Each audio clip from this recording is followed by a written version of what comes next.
pas de parce que ñun dañuy ñëw di leen reporter yaa ngi jàng sama benn waay moo yoroon dem na waaw ngay jàng métier non amul problème amul problème ñaata mois nga fi def ok est-ce que ñaata nga am ok c'est bon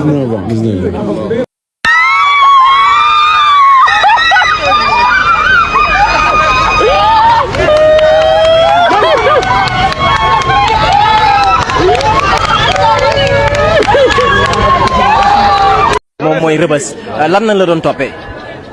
terroriste ñu ne ñoo bëgg a taal cour suprême affaire yi noonu maanaam Sonko moo ñu yónni ay robbe lañu Casamance lañu jógee nous sommes 35 personnes maanaam ñu xool ñoo xamante ne dañoo sant Badji et puis ñu juddoo Casamance ñu defee leen rëbës loolu rafetul quoi ñu ngi koy ñaawlu trop dafa ñaaw trop quoi waaw ñu libéré ñeneen en plus depuis le 17 novembre ñu ngi fii rëbës du chiffre lu métti kaso dafa métti quoi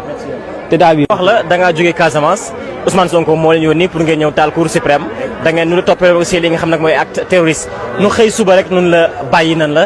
relâche nan la loolu tey jii lan nga si mën a tontu. mooy maanaam loolu kay métti rek xamal ñu xam Sénégal y a pas de loi amul loi jaay doole moo fi nekk ñëpp xam nañu ko même xale bu ndaw boo ko laajee xam na ne Macky Sall day jaay doole ñu jàppee parce que on a rien fait def ñu dara suñu droit la ñuy xeex maanaam cour suprême sax moom mooy ñoom ñoo jegee autorisation ku bugg a dem nga dem fekkee xool ñun dañoo dem fekkee xool bon ñu jàpp ñu te bu ñu jàppee policier dañu maanaam daf ñuy dóor saaga maltraité ñu def na lu bëri quoi lu métti quoi loo xamante ne mala sama doo mën a expliquer quoi maanaam lu ñu laaj yéen loo leen am loo leen dugg ci politique amoo leen dara xamoo leen affaire yi noonu amoo leen alal xam nga di doo wax ay wax yoo xamante ne sama dafa ñaaw quoi